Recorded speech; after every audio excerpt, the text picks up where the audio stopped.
आत्मा में आप कैसे हैं?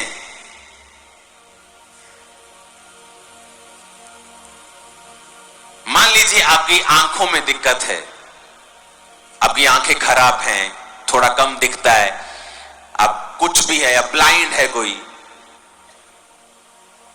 एक है निकम्मे वकील की तरह केस लड़ना, क्या प्रभु जी आप मुझे चंगा करें, आमीन।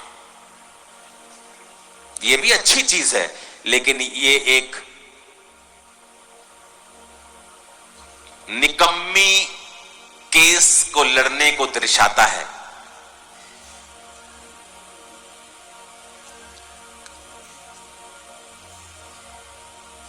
एक है अच्छा वकील, अच्छी प्रार्थना करने वाला वकील, और जब वो अपनी आंखों के लिए प्रार्थना करता है, वो कहता है परमेश्वर मैं तेरा धन्यवाद करता हूं कि आपने मुझे प्रार्थना करने का अवसर दिया है, आपने मुझे ये ताकत दी है, ये अधिकार दिया है कि मैं आपके सामने आऊं और प्रार्थना कर सकूं, क्योंकि आपने कहा है कि प्रभु यीशु मसीह के नाम में जो कुछ मैं मांगूंगा आप मुझे देंगे।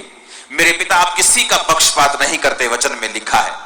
आपके दास मूसा के बारे में लिखा है कि वो 120 साल का था और उसकी आंखें धुंधली नहीं थी और उसका शारीरिक ढांचा कमजोर नहीं था। पिता क्योंकि वो आपकी महिमा में जलता था, मैं आज से वायदा करता हूं कि आज से मैं आपकी ग्लोरी और महिमा में चलूंगा। आप भी मेरी आंखों के ऊपर दया करें पिता, और मेरी आंखों पर से सारी बीमारी को खत्म करें, क्योंकि आपके बेटे यीशु के कोड़े खाने से मैं चंगा हो चुका हूं। आप मुझ पर भी दया करें जिस तरह आपने मूसा के ऊपर की थी। यह अच्छे वकील की प्रार्थना। दोनों प्रार्थनाएं हैं, एक है निकम्मी प्रार्थना, एक है अच्छी प्रार्थना जो रिजल्ट लेके आती है। एक है निकम्मे विश्वासी जो सोचते हैं प्रभु को सब पता है, प्रभु को सब जानता है, बस यही कह देंगे प्रभु मुझे ठीक कर दे। और एक है अच्छे विश्वासी। एक वकील 25 लाख रुपए लेता है एक बार खड़े होने के, और एक वकील 5000 में भी मान जाता है। जो 25 लाख वाला है उसने अपनी वैल्यू को बनाया है, उसके केसेस को उसने जीता है। आज मैं वकीलों की बात नहीं कर रहा हूं, आप मेरी बात समझ रहे हैं, मैं आत्मिक वकीलों की बात कर रहा हूं, क्योंकि हम आत्मिक वकील हैं। क्योंकि जीसस ने कहा अपना मुकदमा लड़, अपना प्रमाण दे। वचन कहता है, यहोवा परमेश्वर कहता है अपना प्रमाण दे, अपना मुकदमा मेरे सामने लड़। और हम मुकदमा कैसे लड़ रहे हैं कि मैंने छाड़ दो जी। वकील साहब जज से कह रहे मैंने छाड़ दो जी, ए बंदे छाड़ दो जी। और दूसरा वकील कह रहा है जज साहब आपके संविधान में ये लिखा है, हमारे संविधान के फलाने आर्टिकल के इस भाग में ये लिखा है, ये मेरा जो क्लाइंट है उस समय यहां मौजूद था, ये मेरा क्लाइंट ये करता है, इसके ये प्रूफ है, ये डॉक्यूमेंटेशन है। ये अच्छा वकील है। आप प्रार्थना करने के लिए प्रभु के सामने बैठे हैं और आपको यही नहीं पता कि जिस विषय में आप प्रेयर कर रहे हैं बाइबल का कौन सा अध्याय आपकी सपोर्ट में खड़ा है। प्रॉब्लम है जब व्यभिचार में इंसान होता है, वो प्रार्थना का हियाव खो देता है, वो परमेश्वर के सामने मांग नहीं सकता। उसको पता है जो वो मांगेगा उसे मिलेगा नहीं, तो वो दुनियावी चीजों का सहारा लेता है बचने के लिए।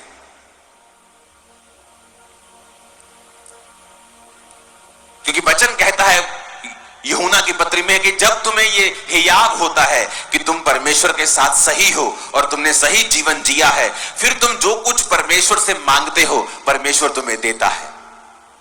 अदरवाइज उस चीज को मांगने से पहले जो आपको चाहिए, आप मोस्टली यही प्रार्थना कर रहे होंगे कि प्रभु मुझे माफ कर, मुझे माफ कर। अगर आप एक अच्छे और सिंसियर क्रिश्चियन हैं, आप पहले माफी से होकर गुजरेंगे, और जब आपको मालूम हो जाएगा कि आप माफ हो चुके हैं और आपने वो पाप छोड़ दिया है, फिर आप अपनी प्रार्थना रिक्वेस्ट को परमेश्वर के सामने रखते हैं। क्योंकि हम एक अच्छे वकील हैं, निकम्मे नहीं। कितने मेरी बात को समझ रहे हैं? वचन क्या कहता है कि कोई अच्छी वस्तु परमेश्वर कहता मैं तुझसे छोड़ूंगा नहीं। तुझे करना क्या है? तुझे सिर्फ खरी चाल चलनी है। उसने ये नहीं कहा अपना देश बदल, अपना बिजनेस बदल, अपना ये कर, कहता बाकी चीजें मैं अपने आप तेरे जीवन में करता जाऊंगा। ऐसी घटनाएं करूंगा, ऐसी चीजें तेरे जीवन में होंगी, ऐसी घटनाएं मैं पैदा करना शुरू करूंगा, ऐसे लोग भेजना शुरू करूंगा, एटमॉस्फेयर चेंज करना शुरू करूंगा। वो सब फिर परमेश्वर करना शुरू करेगा जो तुम्हारी ताकत नहीं कर सकती। वचन कहता है दाऊद खरी चाल चलने वाला व्यक्ति था, और शाऊल का बड़ा बेटा योनाथन, जो शाऊल के बाद जिसको राजगद्दी मिलनी थी, उसने कहा दाऊद ये मेरे पिता के बाद ये गद्दी तू संभालेगा। मेरे भाई, वो कोई 5-10 लाख डॉलर की बात नहीं कर रहा था, वो पूरी गद्दी, वो पूरी ऐसे राज्य की बात कर रहा था जो उस टाइम का सबसे अमीर, सबसे प्रफुल्लित, सबसे बड़ा राज्य था इजराइल। सबसे अमीर राज्यों में से एक था इजराइल, उसकी वो बात कर रहा था। क्योंकि जब दाऊद ने परमेश्वर के सामने खरी चाल चली तो परमेश्वर ने कहा हर अच्छी वस्तु मैं तुझे दूंगा। फिर आप किसी को मना नहीं सकते कि यार जो तू एमएलए बनना है तू मुझे बना दे। कहेगा नहीं नहीं यार ऐसे नहीं, तेरे काम कर दूंगा, तू मेरा राइट हैंड बन जा। पर ऐसे कैसे यार गद्दी तेरे को दे दूं। और उधर योनाथन देखो कह रहा है कि मैं गद्दी तेरी है। ये क्या था? खरी वस्तु, जो आप अपनी ताकत, अपनी काउंसलिंग, अपने प्रेम से भी किसी से नहीं ले सकते। फिर परमेश्वर आपके जीवन के आसपास ऐसा माहौल बनाना शुरू करता है, जिसको भेजना होगा वो भेजेगा। जब तक आप प्रभु के साथ सही नहीं होंगे और जो लोग आपकी लाइफ के लिए अनफ्रूटफुल हैं, आप उन्हें कभी आउट नहीं कर सकते अपनी लाइफ से। वो आपके साथ जुड़े रहेंगे, वो आपके लिए फ्रूटफुल नहीं है, बल्कि आपके लिए माइनस करने वाले और आपको घटाव करने वाले हैं, लेकिन आप उन्हें निकाल नहीं सकते। लेकिन जब आप परमेश्वर के सामने खरी चाल चलते हैं, परमेश्वर सिस्टम बनाता है। कितने मेरी बात को समझ रहे हैं? परमेश्वर एक दिन गिदोन जा रहा है, परमेश्वर ने कहा गिदोन मेरे बेटे, जो तू लड़ने के लिए जिस युद्ध पे जा रहा है ना, वो ये जो तेरे साथ है ना, ये बहुत ज्यादा हैं। अगर तू इतने लोगों को लेके जाएगा तो मेरी महिमा नहीं होगी।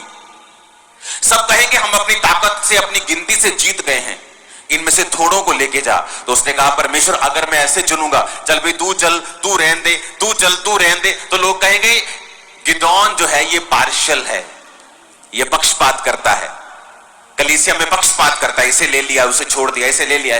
तो उसने कहा मैं क्या करूं?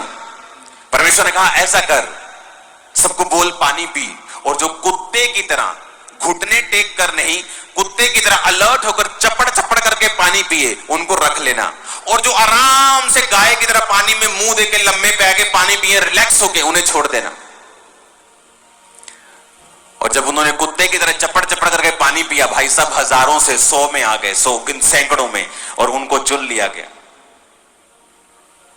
जब परमेश्वर ने इस सेवकाई को बढ़ाना था, तो परमेश्वर ने कुछ लोगों को मेरी लाइफ से हटाना था, तो वो मैं नहीं हटा सकता था। परमेश्वर ने मुझसे कहा अब तुझे एक काम करना है। मैंने कहा क्या प्रभु? परमेश्वर ने कहा तुझे अपडेट लेनी शुरू करनी है। जितने तू नीचे तेरे लोग हैं, ये तुझे अपडेट करें। अगर ये तुझे अपडेट नहीं करते तो इनको तू आगे मत लेके जाना। क्योंकि परमेश्वर हर एक व्यक्ति जो उसके साथ खरी चाल चलता है, उससे ऐसी बातें करता है जो दुनिया नहीं जानती होगी, टीम्स नहीं जानती होगी, परिवार नहीं जानता होगा। लेकिन परमेश्वर आपको एक तरीका देता है, क्योंकि उस तरीके को आप बुद्धि से नहीं यूज कर सकते, क्योंकि हर व्यक्ति के लिए तरीका अलग है। तो जब परमेश्वर ने मुझसे कहा इनसे अपडेट लेनी शुरू कर, जब मैंने उनसे अपडेट मांगी, 80-70% लोग अपडेट नहीं दे रहे थे और वो रिमूव हो गए। जैसे ही वो रिमूव हुए, चर्च 1 से आज 200 ब्रांच हो चुकी।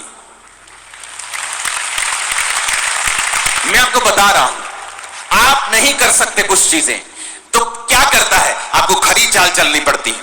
जब आप खरी चाल चलते, परमेश्वर बताता है अच्छा तुझे एक सिस्टम बनाना है। क्या सिस्टम प्रभु? तुझे अपडेट लेनी शुरू करनी है। मैंने सबको बुलाया, मैंने कहा मुझे अपडेट चाहिए। तुमने जो किया सारे दिन में करो, लेकिन मुझे शाम को अपडेट चाहिए। तुमने क्या किया? जस्ट सिंपल चीज। क्या था सिंपल चीज? अच्छा पानी पी लो सारे इसमें से। क्या था? Very simple. जिसने चप्पड़ चप्पड़ करके पिया वो साथ ले गया। परमेश्वर ने मुझसे कहा तुझे अपडेट लेनी है, और किसी को टीम में मालूम नहीं मैं ये क्यों कर रहा हूं, मेरे परिवार तक को मालूम नहीं मैं क्यों कर रहा हूं। लेकिन परमेश्वर ने मुझसे कहा अपडेट ले। और वो लोग जो सच में अधीन नहीं थे और साथ चलते थे, ऐसे एहसान करने की कोशिश करते थे, तो परमेश्वर ने उनको दिखाया कि तुम्हारी वजह से ये सेवकाई नहीं है, ये मेरी वजह से है। नहीं तो वो सारे अनफ्रूटफुल लोग क्या बोलते कि देखो जी, हम आज 200 चर्च बना ली और हमें हटा दिया। परमेश्वर ने तब हटाया जब एक थी। तो आज जब 200 है और फ्यूचर में ये 20,000 ब्रांचेस होंगी, तो कोई माई का लाल बोल नहीं पाए। क्यों? परमेश्वर कर रहा है। जब वो आप खरी चाल चलते हैं, वो आपको कुछ ऐसे तरीके बताता है, आपको ऐसे सिस्टम बताता है, आपके परिवार के लिए, आपके फाइनेंस के लिए, आपके बिजनेस के लिए, आपकी सेवकाई के लिए, जो दुनिया कभी समझ नहीं सकती। बाइबल कहती राजा का मन कोई समझ नहीं सकता। मेरे मन को कोई समझ नहीं पाता था कि मैं इंस्ट्रक्शंस ये वाली क्यों दे रहा हूं, ये इंस्ट्रक्शन मैंने चर्च में क्यों शुरू की है, ये मैंने टीम के लिए क्यों बोला है, क्योंकि परमेश्वर मुझे गाइड करता था अपनी बुद्धि से। और किसी को मालूम नहीं होता था, उनको लगता कि ये नॉर्मल बात है, लेकिन परमेश्वर का मकसद बड़ा था। जब गिदोन ने कहा पानी पी लो, बोला पानी पीना है, कौन सी, चल पानी पीते हैं।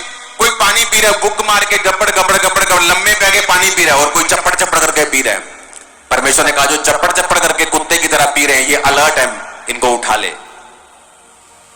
जब प्रभु इस्तेमाल करता है किसी सेवकाई के नीचे आपको, वो आपके गिफ्ट बुद्धि देखकर नहीं, आपकी अधीनगी की और आपकी रिपोर्ट देने की क्षमता के अनुसार आपको इस्तेमाल करता है।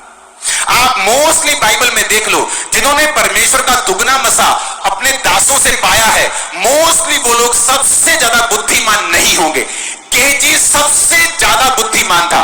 उसे पता था, उसे एलीशा को मालूम नहीं था। कहता है मैं इस घर में आया हूं, इस औरत ने मेरी सेवा की है, मेरे लिए कमरा बनाया, मेरे लिए दीवट रखा, मेज रखा, कुर्सी रखी, पलंग रखा, बता इसको क्या। उसको नहीं पता, गेहजी को पता है। कहता है इसके बेटा नहीं है। चालाक आदमी, वेरी कनिंग, चालाक, बुद्धिमान, सब पता, इधर उधर सब। हाँ, आते जाते मैं सबकी खबर रखता हूं, हाँ वो वाला आदमी। पर जब मसा पाने को चाहा, कोड़ लेके बैठा हो। बुद्धि ज्यादा संसारिक, ईश्वरीय नहीं थी। कितने मेरी बातों को समझ रहे हैं? संसारिक बुद्धि, अपना जोर लगाना, संसारिक बुद्धि यूज करना। और मैंने सेवकाई में, परमेश्वर जानता है, शुरू से संसारिक बुद्धि का प्रयोग नहीं किया। इसलिए अपने विरोधियों को जवाब नहीं दिया, शांत रहा, आनंदित रहा। आज नजर नहीं आ रहे हो, और आज भी मुझे कोई दुश्मनी नहीं, कोई किसी का। लोग फालतू की वीडियोस बनाते रहेंगे, कभी किसी के खिलाफ, कभी किसी मीडिया के खिलाफ, वो डर गया फलाना। मेरे मन में ऐसा कुछ नहीं, ना मैं खुश हूं ना मैं निराश हूं। हर बंदा अपना काम कर रहा है, जिसको परमेश्वर ने जो काम दिया वही कर रहा है। लेकिन पापी को वो दिन भर दुख भरा काम ही देता है, लेकिन धर्मी नित्य भोज में जाता है। हालेलुया। कहता धर्मी नित्य भोज में जाता है और पापी को वो निरा दुख भरा काम देता है। तो जिसने जो काम करना है वो करता जाए, लेकिन आपको ये बात समझनी पड़ेगी कि कुछ चीजें, कुछ डिलीवरेंस, कुछ छुटकारे ऐसे हैं जो बिना खरी चाल चले आप नहीं ले सकते, क्योंकि उन छुटकारों के पीछे प्रभु की एक आवाज होगी, और वो आवाज ऐसी होगी जो पहले कभी नहीं हुई होगी। कोई इमेजिन नहीं कर सकता था कि मैं इन चीजों को जब इस्टेब्लिश करूंगा तो वो लोग अपने आप खत्म हो जाएंगे और चले जाएंगे जो लोग फ्रूटफुल नहीं है। कोई इमेजिन भी नहीं कर सकता। और आज मैंने ये जाहिर किया है कितने सालों के बाद आपके ऊपर कि वो क्या था जो प्रभु ने मुझसे कहा था। आज भी वो मुझसे बात करता है। लोगों को इसलिए समझ नहीं आती टीम, इसलिए आपकी जो मेरी टीम है वो बड़े ध्यान से सुनती है और उसे फॉलो करती है। उसे पता है कि इसके पीछे कुछ और है जो हमें मालूम नहीं है। कितने मेरी बातों को समझ रहे हैं? आपको एक रूल बनाना पड़ता है, एक सिस्टम बनाना पड़ता है।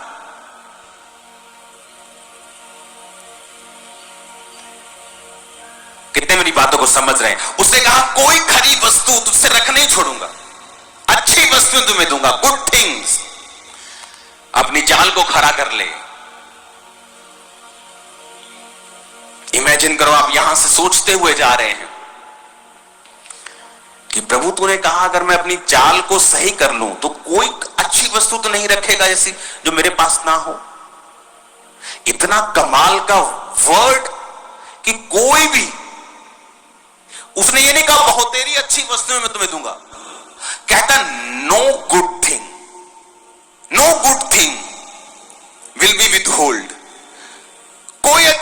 रखना छोड़ेगा।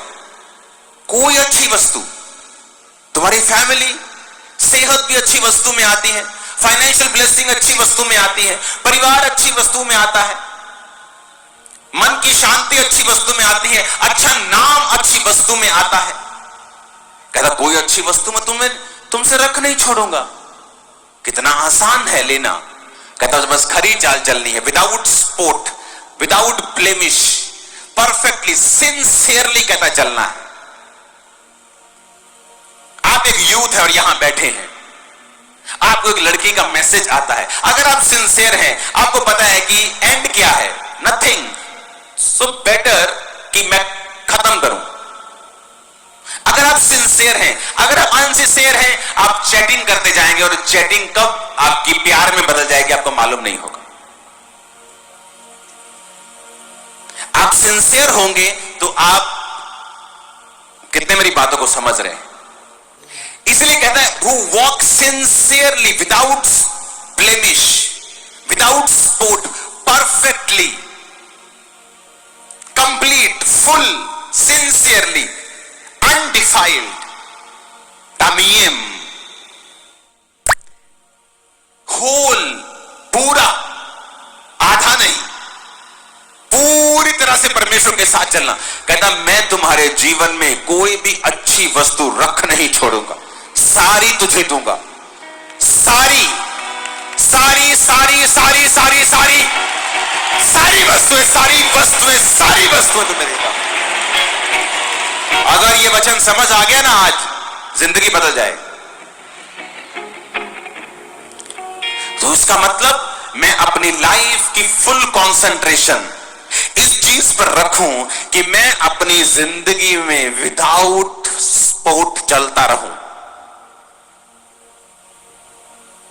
मेरा जोर इस चीज पे लगे कि मैं सीधा चलूं। हालेलुया, ऊंची आवाज से बोलो हालेलुया।